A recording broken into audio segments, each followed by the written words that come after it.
En el programa anterior. La grafología es una rama de lo que se llama la psicología proyectiva, o sea, el análisis de los grafos, de la escritura. Por ejemplo, bueno, antes tenemos la definición en la lámina anterior, y la grafología, pues una disciplina que se encarga del estudio de la letra manuscrita. Vincula el modo que tiene de conducirse el gesto gráfico con la forma de ser de quien escribe. En otras palabras, a través de la escritura de una persona podemos conocer sus motivaciones, sus rasgos de personalidad.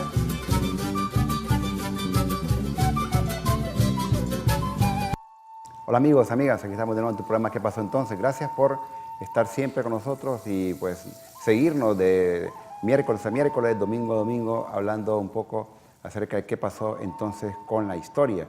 En esta historia hoy hemos invitado a un buen amigo, una persona que nos ha acompañado siempre desde los inicios del programa ¿Qué pasó entonces? Al buen amigo, al colega, al historiador Denis Portillo. Denis Portillo es un historiador y actualmente pues labora en el Instituto Hondureño de Antropología e Historia, en la sección de Historia casualmente.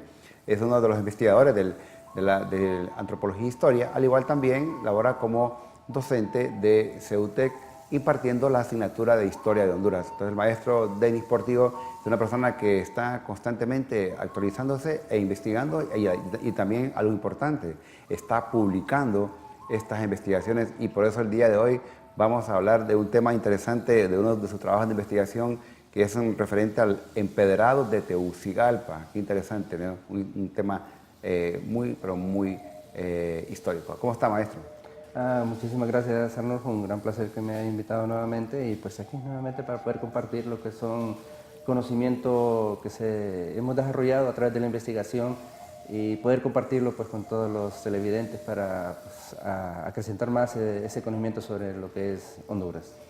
Bien, Tegucigalpa se funda como un centro minero, sabemos, como otras ciudades diferentes, el caso de Choluteca, el caso de Gracias, el caso de Comayagua, son centros urbanos más establecidos, pero Tegucigalpa se funda como un centro minero y tenemos datos de 1578, un lugar donde pues, la explotación minera fue muy importante y por eso las calles eran muy angostas, calles que no necesitaban ser tan anchas, porque recordemos que estaba pasando solo pues, carretas con bueyes o con mulas cargadas de lingotes de plata o de oro, y que pues, no había una necesidad de hacerla tan extensa.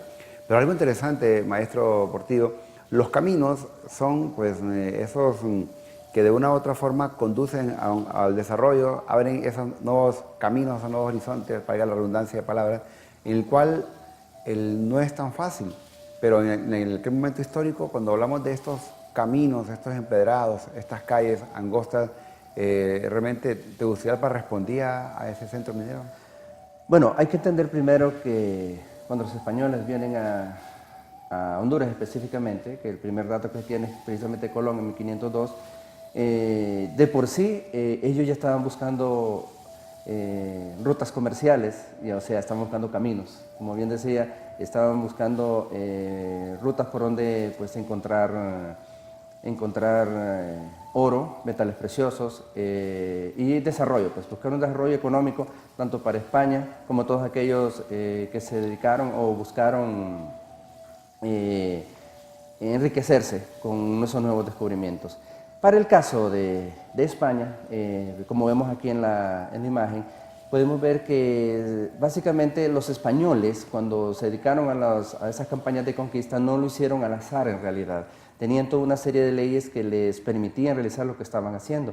Y precisamente una de esas primeras leyes, que fue las leyes de Indias, que se conoce como recopilación de leyes de Indias, que fue durante el periodo del emperador Carlos II, primero, que fue en 1542, y posteriormente las ordenanzas de Felipe II, que datan ya de 1573 más o menos.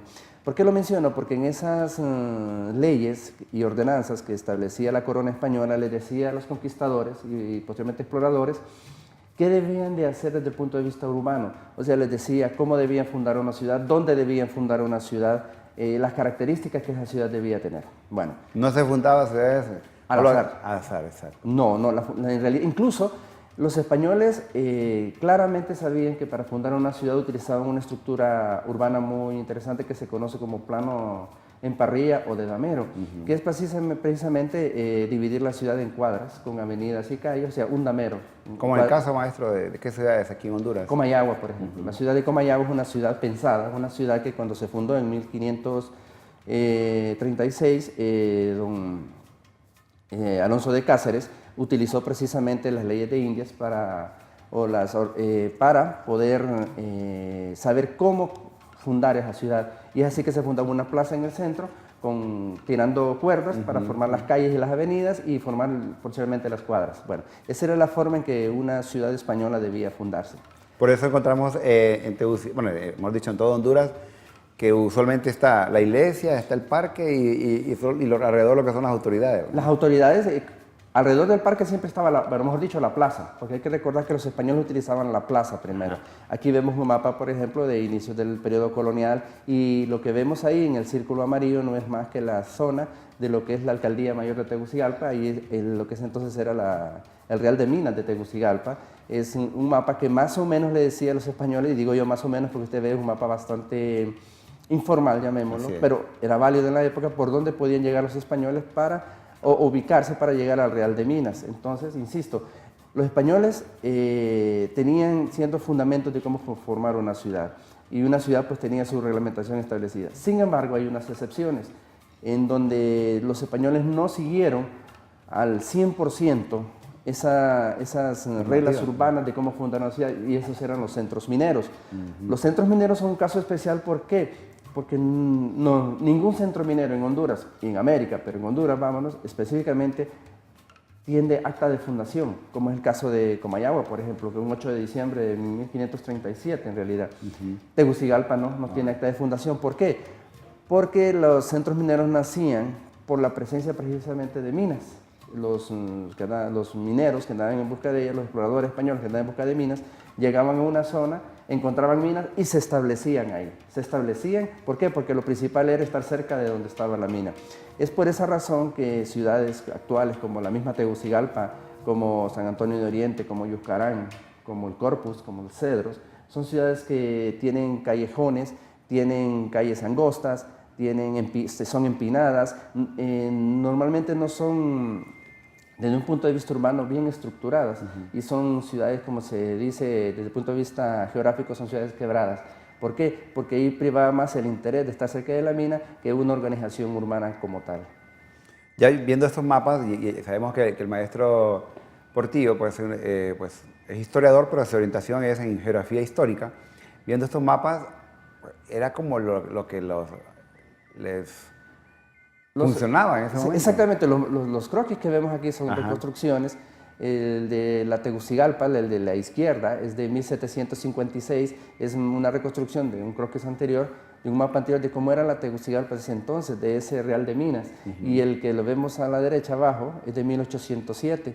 Entonces no creció mucho, si se fijan. ¿Por qué? Porque en ese entonces no era que se iba a vivir cualquier persona ahí, porque solo estaban las personas que requerían estar cerca de los centros mineros, y el centro minero de Tegucigalpa por excelencia, porque recordemos, las minas como tal no estaban dentro del radio de Tegucigalpa. Tegucigalpa era la comunidad donde vivían los mineros, los dueños, los que usufructuaban la mina, sino que las minas estaban alrededor, estaban en Ojojona, estaban en Santa Lucía, estaban en todas esas zonas alrededor de Tegucigalpa, incluso la mina más antigua que se encontró, que se tiene noticias, o la primera que se encontró cerca de Tegucigalpa fue la mina de Guazucarán en Ojojona, que data de mediados del siglo XVI. ¿Podemos decir que esa es la mina más antigua?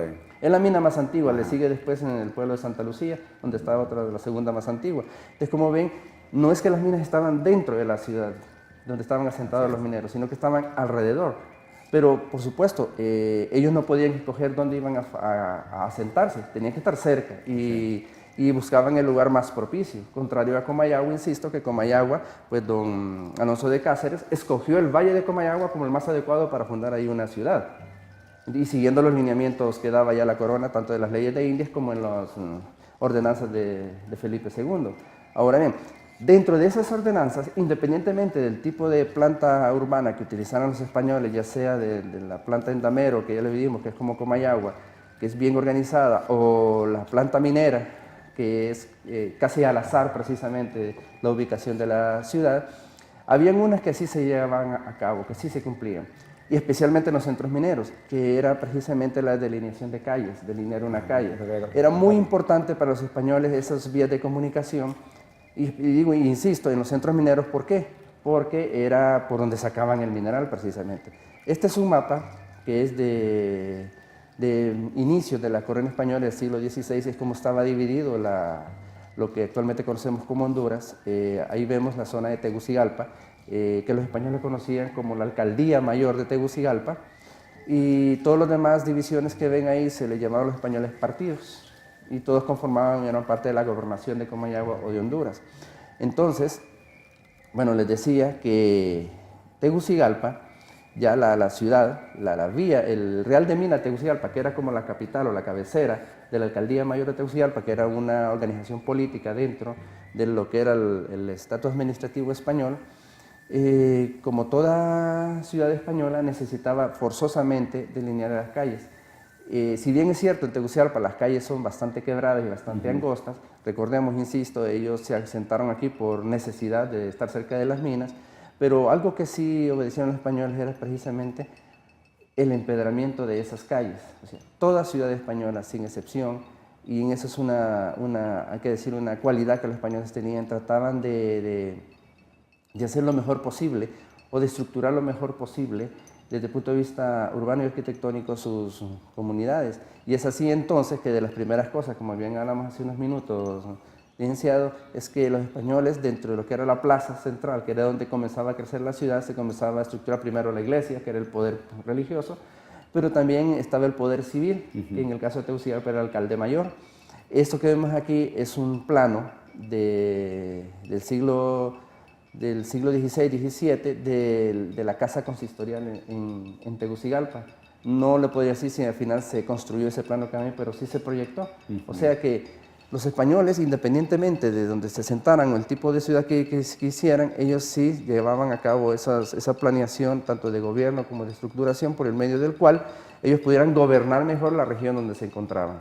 Y no podían, por ejemplo, tomar decisiones administrativas políticas si no tuvieran el poder administrativo. En ese caso era el alcalde mayor de Tegucigalpa y esta era la casa precisamente donde se encontraría o donde residiría el alcalde mayor de Tegucigalpa. Y insisto, ese es un plano del periodo colonial del siglo XVI o XVII por ahí, donde se está diciendo ya que Tegucigalpa, pues, y es algo interesante, por cierto, de ese plano. ¿Por qué? Porque normalmente las estructuras en las ciudades españolas eran de un solo piso, de una sola planta. Tegucigalpa es un caso especial, como es una zona pequeña, geográficamente hablando, es una región pequeña, es de los pocos lugares donde se dio el permiso para que se construyeran casas de 2 plantas. Y eso es lo interesante de Tegucigalpa, que tiene esas casas de 2 pisos, pero vamos a seguir hablando referente a Tegucigalpa, maestro Portillo, y quiero también invitarte para que nos escribas a nuestro correo ¿qué pasó entonces? _stve@telebasica.com, y también pues búscanos en nuestras redes sociales como STVE Telebásica. Ya regresamos, no nos cambies.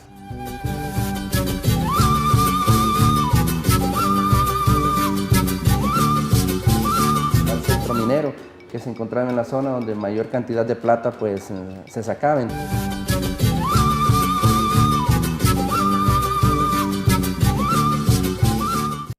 Gracias por seguir con nosotros aquí en tu programa ¿Qué pasó entonces? Estamos hablando acerca de los empedrados de Tegucigalpa. Realmente Tegucigalpa es una ciudad que se le consideró incluso una de las ciudades más bellas de América Latina, incluso también una de las ciudades más caras para vivir, pero también esos elementos que tiene Tegucigalpa, esa topografía, ese relieve, eso irregular, lo hacen diferente. Yo siempre cuando miro Tegucigalpa, maestro Portillo, lo asocio algunas veces con Cusco, con Guanajuato, son ciudades que son muy parecidas y son centros mineros, ¿no? Es que son características que todo centro minero pues, ha manejado, su topografía. Eso es como un sello especial de los centros mineros. Son zonas montañosas, son zonas quebradas, porque recordemos que es donde va a encontrar precisamente la mina por galerías o subterráneas. Exacto. y pues Tegucigalpa no es la excepción. Y por supuesto que Tegucigalpa tiene sus características muy propias que la han hecho especial. Todo Centro Minero, insisto, tiene sus calles serpenteantes, quebradas, callejones que van a terminar a un tope, como le llaman los españoles, o sea, una pared, o van a terminar a un precipicio, que Tegucigalpa no es la excepción. Así es. Pero también tiene una característica muy especial, insisto, todas las ciudades españolas la tenían, pero las ciudades de origen minero eran como especialmente diseñadas para tener estas imágenes que vemos en pantalla, que son los empedrados. Los empedrados es una técnica de construcción que los españoles pues la conocían muy bien y la desarrollaron bastante. Esto que vemos aquí son empedrados en Europa, son empedrados de España precisamente, e incluso hoy cuando uno va a esos pueblos antiguos nuestros, coloniales y mineros especialmente, uno ve que este tipo de empedrados se pueden encontrar. Es más, es tan importante en Europa que los españoles y otros países por ahí lo tienen en muy buen, ¿cómo le llama? Lo consideran muy importante dentro de lo que es su patrimonio cultural, porque para ellos tiene que ver mucho con lo que ellos son y con toda su historia como países. Esta imagen que vemos aquí, por ejemplo, es una visión de la Tegucigalpa que todavía tenía esas reseñas coloniales, esa visión colonial. La imagen es de finales del siglo XIX. Interesante, ¿eh? Sí, pero es una especie como de reconstrucción o una imagen de la Tegucigalpa colonial, como podemos ver en esta pintura, porque en realidad es una pintura. Vemos que las calles, este es lo que es ahora el Parque Central, la Plaza Morazán, que en ese entonces era la Plaza Central, vemos la catedral. Vemos las calles que son anchas precisamente, más anchas incluso de lo que hoy las conocemos, y que son de tierra, que son calles pues polvorientas, me imagino, pero no siempre fue así. Se tienen datos y se tienen escritos coloniales, ordenanzas precisamente de la alcaldía mayor de ese momento de Tegucigalpa, que por lo menos para el siglo XVII, las calles de lo que era la Plaza Central o alrededor de la Plaza Central de Tegucigalpa, hoy Parque Morazán, estaban empedrados, se daba la orden que fuesen empedradas. ¿Y por qué es tan importante eso? Como le decía, en un centro minero es básico, porque ellos necesitaban sacar el mineral en carretas de bueyes, recordemos, lo más rápido posible de las montañas, de las zonas mineras. Entonces una calle que estuviese empedrada, que era el pavimento de la época, recordemos, eran pavimentados, pavimento por empedrado, permitía que esas carretas de huellas con mineral salieran lo más rápido posible de la zona donde se producía, vinieran aquí al Real de Minas, a Tegucigalpa, donde estaba el cuño que le llamaban, donde sellaban el metal para que así pudiera ser exportado y llevado a España. Entonces el hecho de que las calles empedradas de Tegucigalpa pues fueran bastante antiguas, porque fueron muy antiguas, hay datos que, insisto, que desde el siglo XVIII ya se estaban empedrando, y nos da a entender la importancia de por qué esas calles debían serlo. Esto que vemos aquí precisamente es ya del periodo de republicano, ya final del siglo XIX, porque si bien es cierto, las calles alrededor, insisto, de la Plaza Central estaban siendo empedradas de la época colonial, el problema que tenían que esas calles se dañaban constantemente, tenían que estarse en constante reparación y cambiando la piedra para que siguieran funcionando en forma normal. Es así entonces que un segundo proceso de empedramiento de lo que es el centro de Tegucigalpa se dio durante la reforma liberal de don Marco Aurelio Soto. Él dio la orden también para que se empedrara nuevamente lo que es el centro de Tegucigalpa, por lo menos, insisto, las cuadras alrededor de la Plaza Central o Parque Central. Y esta imagen que vemos aquí, aunque no es del periodo, esto es una foto, no es del periodo de Marco Aurelio Soto, es de inicios del siglo XX, vemos que las calles empedradas que están siendo reparadas precisamente, si nos fijamos, pero son las que en el periodo Soto habían sido reempedradas nuevamente. Ahí se puede observar en la esquina inferior derecha, ya estaban también un poco dañadas. Entonces, pero la presencia misma de los empedrados está dándole la importancia que la ciudad misma, como bien decías al inicio, que Tegucigalpa fue una de las ciudades en su momento más importantes del Reino de Guatemala. En Centroamérica fue el principal centro minero que se encontraba en la zona donde mayor cantidad de plata pues, se sacaba. Entonces eso le permitía a Tegucigalpa tener un poder económico bastante fuerte. Y el hecho mismo también que decía que es una ciudad cara, también le daba ese esa importancia porque el ser un centro minero pues subía el valor de la plusvalía también. Y otro, como ya lo mencioné también al inicio, Tegucigalpa tenía otra característica, lo vuelvo a repetir, que es una de las poquísimas ciudades, por lo menos en Centroamérica de la época colonial, sino la única, que tenía edificios de 2 plantas, lo que la ley incluso dentro de la colonia española lo restringía bastante, porque podía tener 2 plantas siempre y cuando no fueran, ya le había dicho, más alto que la iglesia. Y en el caso de Tegucigalpa, pues se dio esa excepción. ¿Por qué? Porque las cuadras en Tegucigalpa eran muy pequeñas, entonces las casas tenían que ser también pequeñas, entonces como eran, recordemos, gente de un poder económico alto, entonces le iba poniendo una segunda planta a sus casas. Aquí vemos otra foto de esos empedrados antiguos de Tegucigalpa, anteriores, muy antiguos. Aquí vemos igual el Parque Central. Esta es de la parte de lo que es hoy la parte sur del Parque Central. Vemos los empedrados también que ya están un poco dañados, e insisto, de inicios del siglo XX estas fotos, ya están siendo dañados. Son los empedrados de Marco Aurelio Soto y otros presidentes posteriores que fueron añadiéndolos a esa zona. Esos empedrados, debemos decir, ya no existen en Tegucigalpa. Ese que estamos viendo en la foto ya no existe. El que existe es otro tipo de empedrado que lo veremos más adelante, quién lo hizo y cuál es la característica especial que tiene. Interesante, porque realmente al ver como un centro minero, como hemos comentado, una de las cosas que les facilitaba a un centro minero es el material, ¿no? El material en abundancia, las canteras también en abundancia, y sobre todo en el caso de Tegucigalpa. No, Tegucigalpa incluso no es casualidad que se le llame también la ciudad de las canteras, porque Tegucigalpa tiene muchos cerros alrededor que sirvieron de canteras, no solo para la construcción de edificios, sino también para el empedrado de sus calles. Esa es otra imagen que vemos del mismo periodo de la foto anterior, donde vemos que esta calle es la que va a la isla, viniendo de lo que es la parte izquierda de la imagen donde se encuentra ahora el Congreso Nacional. Entonces, bajando al puente de la isla, esa imagen sí tenía empedrado esa calle, pero ya casi no se nota, ya también, insisto, está dañado. Son vuelvo a decir, los mismos empedrados que mandó a hacer Marco Aurelio Soto y otros presidentes que lo siguieron durante el siglo XIX, que ya para inicios del siglo XX ya se encontraban dañados. Entonces, claro, Tegucigalpa, igual, no podemos obviar la historia de Tegucigalpa si no mencionamos de sus minas, de esas montañas que lo rodean, de donde se extraía el mineral, pero también se extraía la piedra para los mismos. Es interesante también que hay un documento del siglo XVIII también donde menciona una ordenanza municipal que la piedra para empedrar las calles sea tomada también de las orillas del río Choluteca, del río Grande le llaman ellos, que ahora también le llamamos Río Grande o Choluteca. Entonces, también de ahí se ha sacado que es la piedra bola, que le llaman una piedra de río redonda. Esa es la piedra original con que se empedró las calles del centro histórico de Tegucigalpa, y que en algunas calles todavía esa piedra se utilizó posteriormente. Se sigue utilizando ese tipo de piedra para el empedramiento. Y al igual, bueno, hay diferentes pueblos que hemos visitado, incluso con el maestro Portillo, en el cual miramos ese tipo de empedrado de río que comentaba, ¿no? Así es, incluso yo hace pocos días estuve en la ciudad de Gracia y tuve la oportunidad de observar que en Gracia, aunque es un empedrado moderno, pero lo importante de Gracia es que hay unas calles que pude observar en la periferia donde se utiliza todavía o se mantiene el empedrado de esa piedra de río. Y si nos vamos a otros pueblos... Copán Ruinas, por ejemplo. Copán Ruinas, por ejemplo, correcto.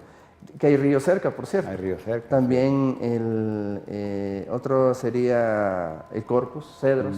En Cedros todavía se puede encontrar un empedrado de ese tipo. Entonces, y aunque en algunos otros pueblos podamos ver que hay empedrados modernos, se sigue utilizando la misma técnica y la misma piedra para realizar esos empedrados y mantener ese ambiente de antiguo que le da ¿cómo le llamo? Un atrayente especial a esos poblados pintorescos que tiene el país. Incluso hemos visto, usted mencionaba referente a algunas ciudades, sobre todo el caso de España, toda España, Francia, Italia, encontramos en algunos pueblos ese tipo de caminos empedrados, pero hay ciudades incluso en España donde se mantiene, se preservan, y en la época de lluvia, como se combina un poco la tierra con la piedra, entonces la gente usa zapatos especiales solo para andar en la calle, llegan a su casa, los famosos zapatos que son como de madera, ¿no? Para poder, incluso dentro de la técnica de construcción de que los españoles trajeron, que hay que recordar que los españoles tampoco es única de ellos, esa técnica de construcción la aprendieron también de los romanos. Exacto. del Imperio Romano, que recordemos que conquistó precisamente una parte de la península ibérica, la Hispania que le llamaban ellos. Y los mismos árabes también utilizaban empedrados, entonces ellos unieron y trajeron esas técnicas aquí a América y las enseñaron a los habitantes. Y recordemos también que los indígenas americanos tenían también una larga historia. Los Agves, ¿no? Los Agves mayas, que eran calles empedradas también, tal vez con una técnica distinta, a la española, pero el sentido mismo de empedrar un camino era para lo mismo. Pues. Además, los mayas, incluso técnicamente hablando, llegaron a desarrollar la técnica del estuco, porque que le daban a la piedra, y que tenía característica que en la noche podía verse el camino con la luz de la luna. Entonces, lo que quiero llegar es que,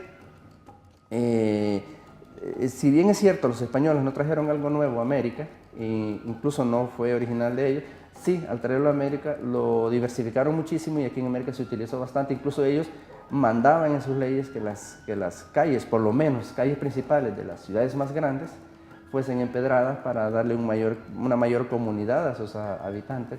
Y esto más, no solo era que venían y tiraban el empedrado, las calles también tenían un cierto desnivel del centro hacia afuera para que las aguas lluvias corrieran por las orillas de la calle también. Siempre tiene una utilidad. Bueno, si usted no nos cambien, ya regresamos, estamos hablando acerca de empedrados en Tegucigalpa.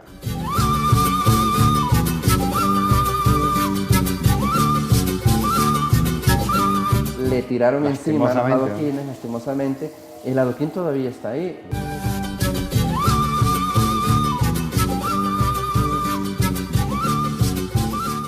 Gracias por continuar con nosotros en tu programa ¿Qué pasó entonces? Y estamos hablando hoy acerca del tema de empedrados en Tegucigalpa. Tegucigalpa es esa gran ciudad, esa ciudad colonial por excelencia.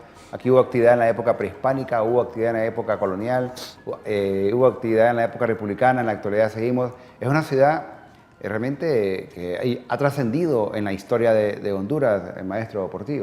Sí, bueno, hay que recordar que Tegucigalpa pues tiene, como bien me lo dijo, una historia bastante interesante. Desde el preciso momento que fue el principal centro minero de Centroamérica, pues eso ya le da una importancia, definitivamente. Y como estamos hablando pues de los empedrados, que es una de esas características especiales que tiene la ciudad, pues como en esta foto que vemos aquí, que ya es de la década de los 30, del siglo XX, donde empezando la década de los 30, este empedrado que es al fondo vemos lo que es, si no me equivoco, el Mercado de los Dolores, el desaparecido Mercado de los Dolores, donde el empedrado pues siempre lo ha tenido Tegucigalpa, siempre de alguna u otra forma. Vuelvo a insistir, ese empedrado que vemos ahí ya no existe, es otro que encontramos, pero vamos a hablar también de la importancia que ese empedrado tiene para la actualidad, porque el hecho de que sea un empedrado, no sea un empedrado colonial, no significa que no tenga importancia desde el punto de vista cultural, porque es una representación que la ciudad, es una marca que la ciudad tiene, y que pues le da ese sentido de individualidad a la capital de la República. Porque los empedrados, hay que recordar algo, los empedrados, como bien mencionaba, en Europa, las ciudades europeas, en España especialmente, son como bien cuidados, para ellos tienen como un sello especial el tener un empedrado y lo cuidan bastante.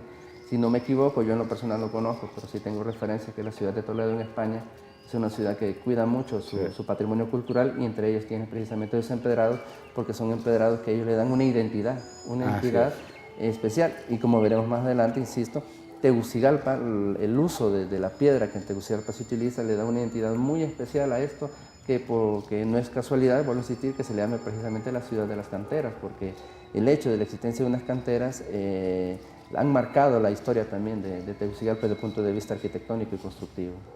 Esta imagen entonces sería de los años. Esta que vemos aquí es si no me equivoco, la avenida Cervantes, allá al lado izquierdo.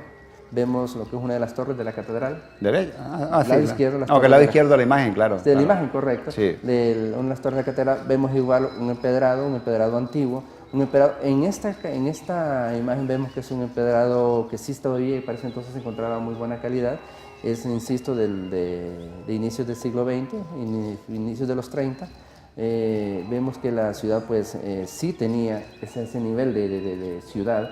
O sea, sí los gobernantes de ese entonces sí se preocuparon por darle esa presentación que toda capital, porque para entonces ya era la capital de Honduras, ya debería tener como toda gran ciudad y con una gran historia, pues se ha manifestado. O sea, y sus obras de infraestructura creo que es algo que es como el primer ejemplo que uno tiene de una ciudad, y entre mejor se preserve, pues más presencia tiene la ciudad de los demás. Me llama la atención porque uno mira esta imagen y de repente le parece que anda por antigua Guatemala caminando, ¿no? Así es. Se imagina, desafortunadamente, el empedrado terminó, pero sí, cuando uno lo mira, lo primero, en lo personal que pienso, sí, es antigua Guatemala, que ellos todavía siguen manteniendo esa técnica en sus empedrados.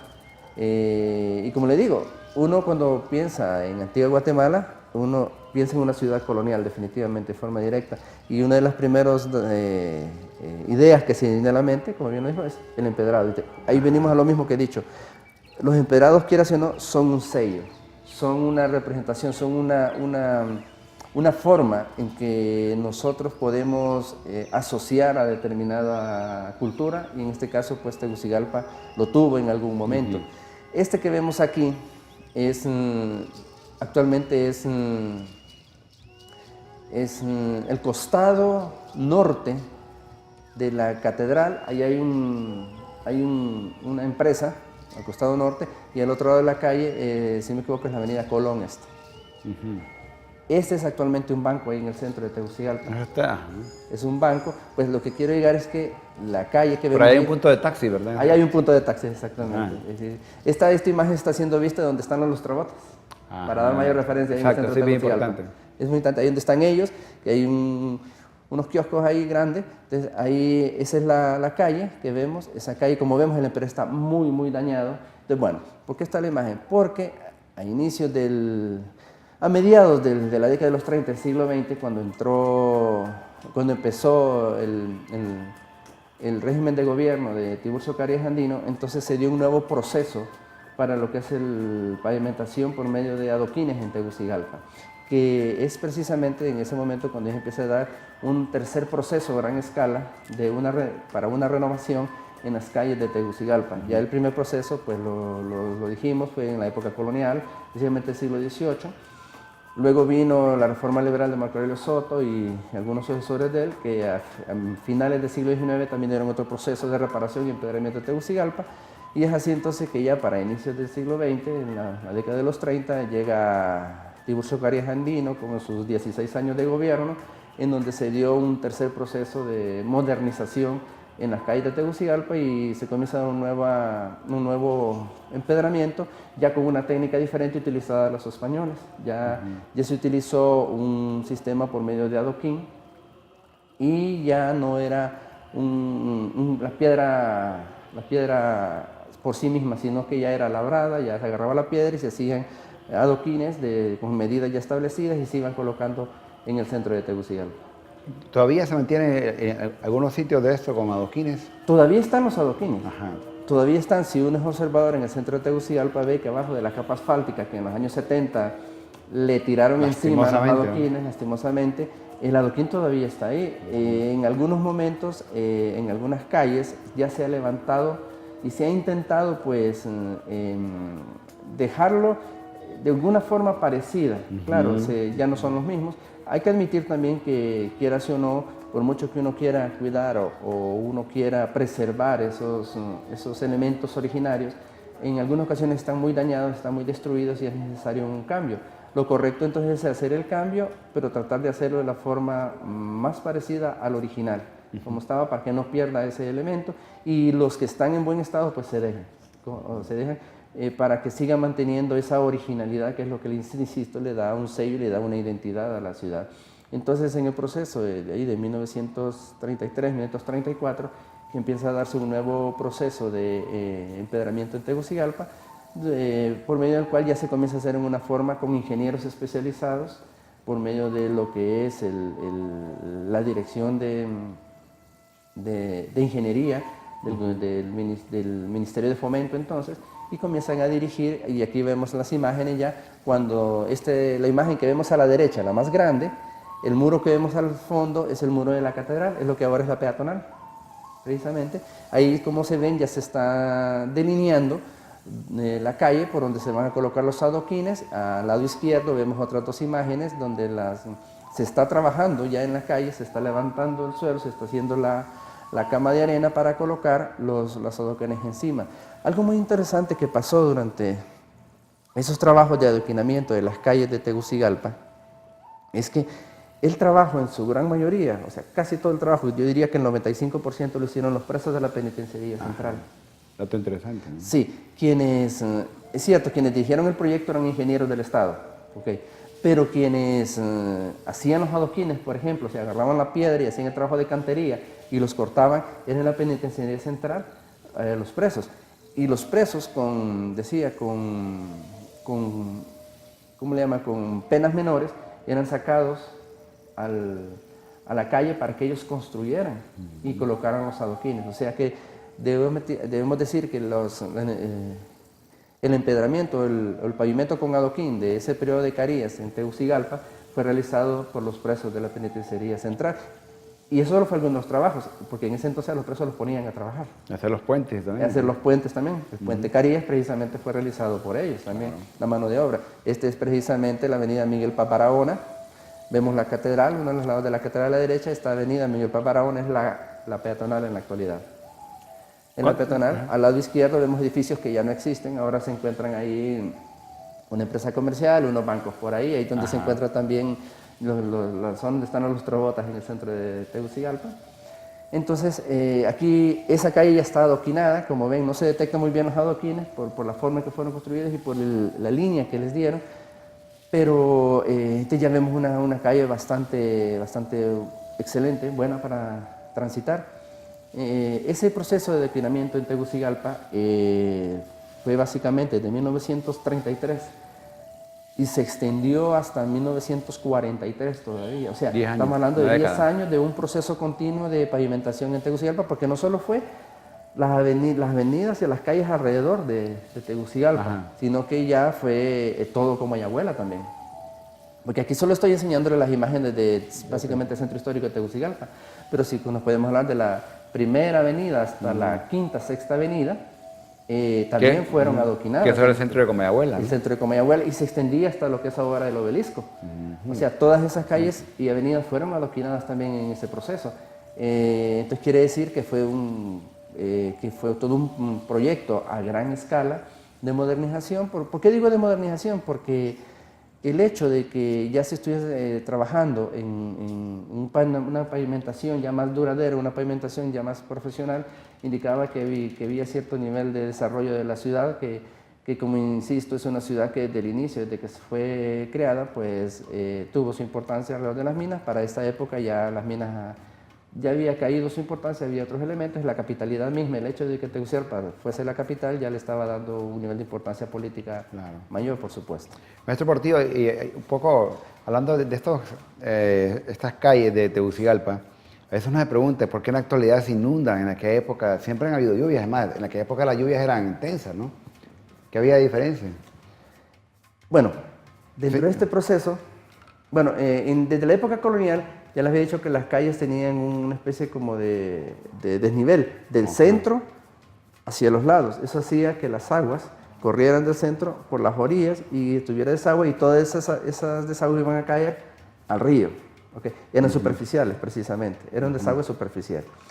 Luego, cuando viene el periodo de Carías, ya comienza, antes de hacer esta pavimentación, y es lo que pasa que no puse fotos y no lo toqué porque no era el sentido en el momento, pero ya que hace la pregunta, antes de hacer esto, primero se hizo el primer sistema de desagüe subterráneo de Tegucigalpa en esa época también, porque antes de pavimentar la calle y ponerle adoquín, se ponía todo el sistema de aguas negras de Tegucigalpa por la empresa de agua y luz, que se llamaba en ese entonces, que después fueron separadas en la ENE y en el SANA.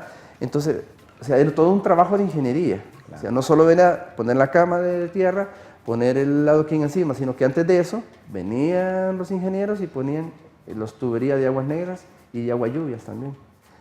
Sobre eso ponían ellos entonces toda la pavimentación.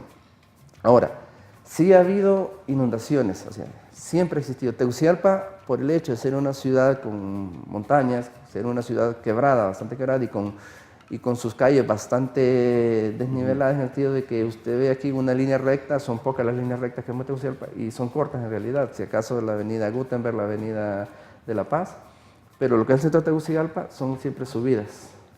son cuestas. Entonces, Solo vamos a dejarlo un rato acá porque sí, lo que está explicando es muy importante. Sí. Nosotros pues, solo vamos a hacer una breve pausa y ya regresamos, no nos cambies.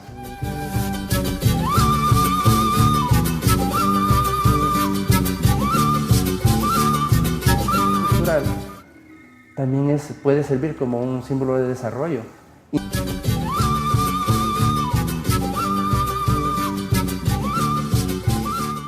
Gracias por seguir con nosotros en tu programa ¿Qué pasó entonces? Estamos hablando acerca de los empedrados de Tegucigalpa, maestro Portillo.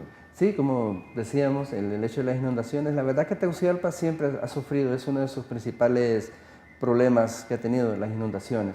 Pero es por el hecho de estar en una zona quebrada, en una zona de montaña, donde hay escorrentías que vienen de la montaña y hay que recordar algo, las calles sirven en ocasiones como canales incluso. Exacto. Entonces, lo importante de Tegucigalpa no es que no haya inundaciones, es cómo afrontarlo. Y aquí sería cómo pues, hacer que esas escorrentías pasen y no se queden estancadas. Y esa es la lucha que se dio siempre Tegucigalpa. Y hay que recordar también que antes, en todo caso, los materiales eran más naturales y se biodegradaban más rápido, se erosionaban más rápido, pero al mismo tiempo era más fácil las reparaciones. Entonces eso no creaba grandes problemas, como es en la actualidad. Estos son empedrados que tuvo Tegucigalpa en su momento. A la izquierda vemos la Pedrera o las Vueltas de la Leona. Ahí ese muro que vemos ahí es precisamente el Parque Manuel Bonilla, o Parque La Leona, como lo conocen. Esta es la famosa Cuesta Lempira y a la derecha de la imagen está la calle de la Ronda. Estas calles fueron parte de ese proceso de empedramiento en el régimen de Tiburcio Carías Andino, donde no se utilizó el adoquinado que se utilizó en la parte del centro histórico directamente, en lo que es alrededor del parque y las avenidas principales y calles principales. Aquí no se utilizó ese adoquín, esa piedra ya labrada y trabajada como ladrillitos. Pero sí se utilizó y se siguió utilizando el sistema de piedra más rústica, el piedra bola que le llaman algunos, y utilizaron una técnica que es muy importante que se llamaba piedra seca o piedra en seco. Es un sistema de empedrado que trajeron precisamente los españoles, en donde no se utiliza ningún tipo de cimentación o de cemento para sostener la piedra. Lo que se utiliza es la misma piedra y que por gravedad se sostiene. Es una técnica especializada, muy utilizada en la zona mediterránea de Europa. Es muy apreciada por los españoles, incluso para ellos es ya parte de su patrimonio cultural inmaterial, no en la piedra en sí o el empedrado en sí, sino la técnica de construcción. Por eso se llama inmaterial, porque es el conocimiento que ellos tienen de cómo realizar estos tipos de empedrados. Y este tipo de empedrado, que fue utilizado en la década de, insisto, la 30 para esas tres calles, que ahora, si usted se fija, están con una plancha de pavimento encima, pero que esa piedra está abajo, como le digo, es parte de esa identidad española que nos dejaron. Es más, hay algunas comunidades fuera de Tegucigalpa que aún mantienen este tipo de empedrado. ¿Cómo se llama? San Antonio de Oriente y el mismo Yuscarán siguen manteniendo ese tipo de empedrado que se llama empedrado en seco. ¿Y Santa Lucía? Santa Lucía sí, utiliza ese tipo de empedrado, aunque el empedrado hace poco pues acaba de ser pavimentado una parte.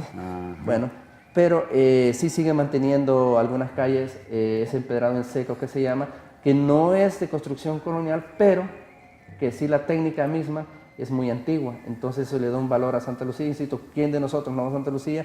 Y lo primero que piensa, insisto, aparte de las flores, es el empedrado. Es el pueblo empedrado. O sea, esa identidad que toda comunidad tiene con los empedrados. Otra característica más de ese proceso de inicios del siglo XX fue que por primera vez ya se realizaron planos de las calles de Tegucigalpa y del pavimento de Tegucigalpa. Antes no se había realizado en ningún momento, pero fue la primera vez ya que como fueron ingenieros profesionales los que hicieron esto, entonces nos dejaron y nos legaron cómo las calles iban a ser empedradas, qué técnica iban a utilizar, incluso las medidas que iban a tener las aceras, las esquinas, y nos dieron incluso las medidas que deberían tener los adoquines que se estaban utilizando. Entonces, como vemos, ya fue todo un proceso y un proyecto muy profesional de empedramiento en Tegucigalpa, que le dio una nueva cara a la ciudad, pero sin perder esa esencia histórica que siempre ha tenido. Claro.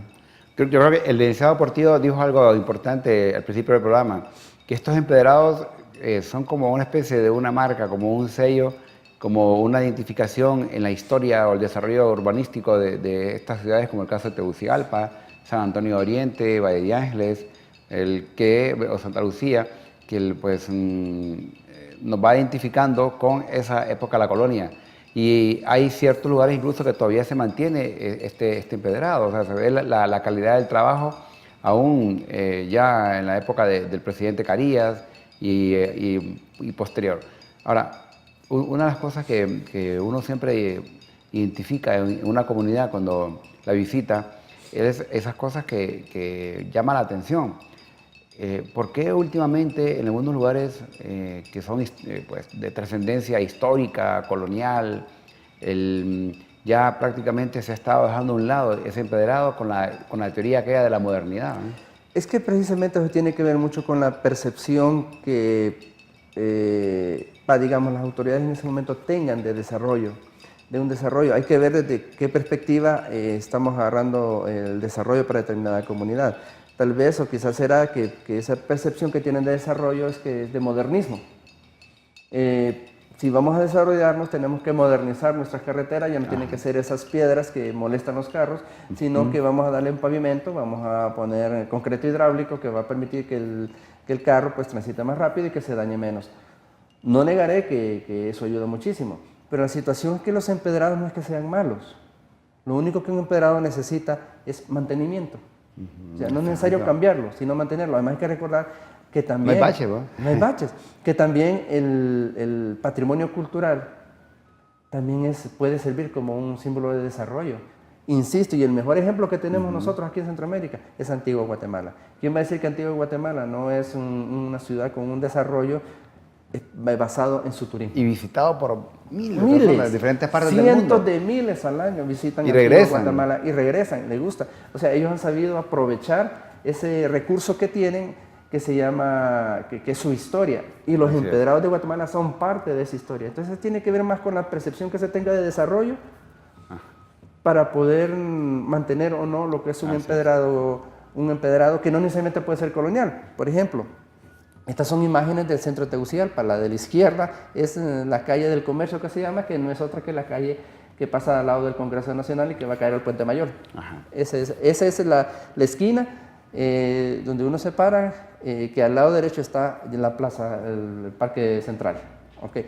Ahí podemos ver los adoquines de los que estuvimos hablando ahorita, que todavía se mantienen bajo la capa asfáltica superior, que si se fijan, la capa asfáltica se erosionó y desapareció en menos de 30 años, y esos adoquines tienen más de 80 años y todavía siguen ahí. Y es precioso, realmente. Bellos, preciosos. Sí. Y los otros que vemos aquí son los adoquines, estos siempre igual, de la zona de esa calle que va para el Congreso, que se conoce históricamente como calle del Comercio. Son los mismos adoquines, como ven, ya la capa asfáltica desapareció, la que se le había tirado encima, y el adoquín sigue ahí todavía. O sea, no es necesario quitarlos, se puede reparar. Ahora bien, las imágenes de estas banderas que vemos ahí lo puse con un sentido muy a propósito. ¿Por qué? Porque son las banderas de Grecia, Chipre, Suiza, Italia, España, Francia y Croacia. Todos estos países tienen una solicitud ante la UNESCO, tienen 2 años de tener esa solicitud y este año se les va a dar la respuesta, en donde ellos están solicitando a la UNESCO que la técnica de construcción llamada empedrado en seco sea catalogada como patrimonio cultural inmaterial de la humanidad. Bueno, hay países muy importantes desde el punto de vista de la cultura, o sea, España y Grecia son países con un peso cultural muy fuerte y están solicitando una técnica de construcción que para ellos significa que su símbolo representa, y no solo es las calles adoquinadas, las calles empedradas, sino todo aquello que se construye con esa técnica de piedra en seco. En Honduras las encontramos ¿dónde? En la carretera del sur, en esos muros de piedra que vemos alrededor de las calles. Esa es la construcción de piedra en seco. Y ellos están solicitando que eso sea patrimonio cultural de la inmaterial, o sea, le están dando el valor de esos empedrados que nosotros ya tenemos también. Y no solo tenemos ese tipo de empedrados, tenemos el tipo de empedrado adoquín, que es un empedrado único por una razón. Esas construcciones que vemos ahí, que es, empecemos arriba, superior a la izquierda, que es el San Felipe, el Palacio Municipal, el antiguo Palacio de los Ministerios, ahora es un museo, luego está el Correo Nacional a la izquierda, está luego ¿cómo se llama?, el Teatro Manuel Monilla, y a la derecha tenemos el antiguo Palacio Episcopal en Tegucigalpa. También podemos sumar ahí la antigua Casa Presidencial y también el Palacio de las Comunicaciones Eléctricas, que es un hotel en el centro. ¿Por qué les pongo esto? Porque todos esos edificios están construidos con lo que he llamado piedra rosada. Así es. La piedra rosada es una piedra única de Tegucigalpa, y que es piedra rosada, amarilla y verde. Solo se encuentra en las canteras de Tegucigalpa porque su composición geológica es única aquí. Entonces eso le da un valor agregado. Ahora bien, los empedrados de Tegucigalpa, esos adoquines que vieron, están construidos con ese mismo tipo de piedra. O sea que eso todavía le da un agregado más de importancia cultural a nuestra ciudad. ¿Por qué? Porque las piedras en sí mismo incluso, tienen un valor ya único para la ciudad. Es un sello único de Tegucigalpa y Comayagüela. Ningún otro lugar. Si usted mira piedras de ese tipo, en otro lugar fueron llevadas de aquí para allá. Fueron llevadas. Entonces, no solo, como digo, los empedrados, que se encuentran en las calles de Tegucigalpa, que aún ahí abajo se encuentran, debajo de ese asfalto que se le ha puesto, usted lo puede encontrar, todos lo podemos encontrar, sino que las construcciones, los inmuebles, los edificios, tanto públicos como privados, han utilizado ese tipo de material que le han dado un sello muy, muy característico y único a Tegucigalpa. O sea, no solo se trata de la técnica, sino del material también. O sea, además de los europeos, solo por el hecho de la técnica, lo quieren como patrimonio cultural de la humanidad. Nosotros no solo tenemos la técnica, sino que el material único también. Interesante, muy interesante, porque realmente tenemos los requerimientos para llevar a cabo ese proyecto de estos empedrados que sean elevados a patrimonio cultural, que lo tenemos aquí en Tegucigalpa, maestro Portillo.